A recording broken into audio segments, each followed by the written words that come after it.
வணக்கம் தமிழ் சொந்தங்களே, விவசாயத்திற்கான இலவச பயிற்சி வகுப்பு மற்றும் விவசாயம் சம்மந்தப்பட்ட தகவல்களை தொடர்ந்து தெரிந்து கொள்ள நம்ம தமிழ் வேளாண்மை சேனலை மறக்காமல் சப்ஸ்கிரைப் பண்ணிக்கோங்க. இன்றைக்கி நம்ம என்ன பார்க்க போகிறோம்னா, இயற்கையான முறையில் இருக்கக்கூடிய தேனீக்களில் இருந்தாங்க. இந்த தேன்களை நம்ம எடுத்துக்கிட்டு இருந்தோம். ஆனால் தற்போது தேனீக்களை நம்மளாலேயும் வளர்க்க முடியும். தேனீ பெட்டிகளை பெரிய லெவலில் வளர்த்துக்கிட்டு தான் இருக்காங்க இந்த மாதிரி முறைகளில். ஆனால் இப்படி வளர்க்குறவங்களே நிறைய வகையான பிரிவுகளில் இருக்காங்க. குறிப்பாக நிறைய நபர்கள் ஒரே மாதிரி தோப்புகள் வச்சுருப்பாங்க. இப்போ மாத்தோப்பு, வேப்ப மரத்தை தோப்பு வச்சுருப்பாங்க. அதே போல் நிறைய பேர் முருங்கையை தோப்பு வச்சுருப்பாங்க. இப்படிலாம் வைத்திருக்கவங்க இது போன்ற தேன் பெட்டிகளை வைக்கும் போது அதுலேருந்து கிடைக்கக்கூடிய தேனீக்கள் அந்த குறிப்பிட்ட மாமரங்களில் இருக்கக்கூடிய பூக்கள்லேருந்து கிடைச்சதுன்னா அதெல்லாம் அந்த மாதிரி தேன்களுக்கு நிறைய பெரிய லெவலில் மதிப்பு இருக்குங்க. குறிப்பாக நிறைய நபர்கள் இப்போ அந்த முருங்கை தேனை எடுத்து பெரிய லெவலில் லாபம் ஈட்டுறாங்க. ஏன்னா முருங்கைத்தேன் அதிக லெவலில் மருத்துவத்தன்மை நிறைந்ததுங்க. அதனாலேயே இதை பெரிய லெவலில் வெளிநாடுகளில் கூட ஏற்றுமதி சில பேர் பண்ணுறாங்க. இப்படிலாம் பார்த்திங்கன்னா பல்வேறு பிரிவுகளில் தேன்கள் இருக்குங்க.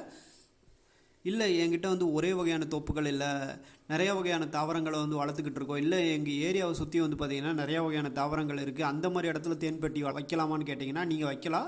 ஆனால் அங்கே இருந்து கிடைக்கக்கூடிய தேன்கள் பல்வேறு வகையான செடிகள்லேருந்து கிடைக்கக்கூடிய பூக்கள் மூலம் தேன்களை எடுத்துகிட்டு வரவங்க.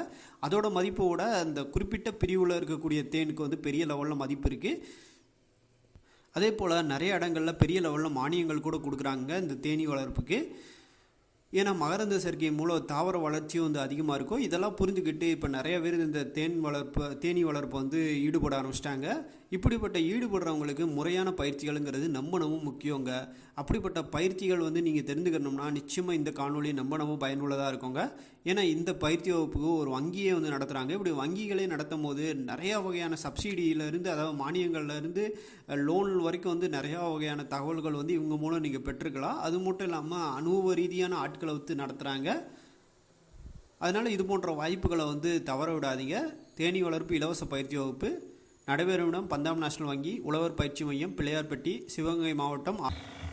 தொலைபேசி எண் 9488575716. இந்த எண்ணின் மூலம் முன்பதிவு செஞ்சுக்கோங்க. இந்த காணொலி உங்களுக்கு பிடிச்சிருந்தால் மறக்காமல் லைக் பண்ணுங்கள். இது போன்ற காணொலிகளை நீங்கள் தொடர்ந்து பார்க்க நம்ம தமிழ் வேளாண்மை சேனலை சப்ஸ்கிரைப் பண்ணிக்கோங்க. நன்றி.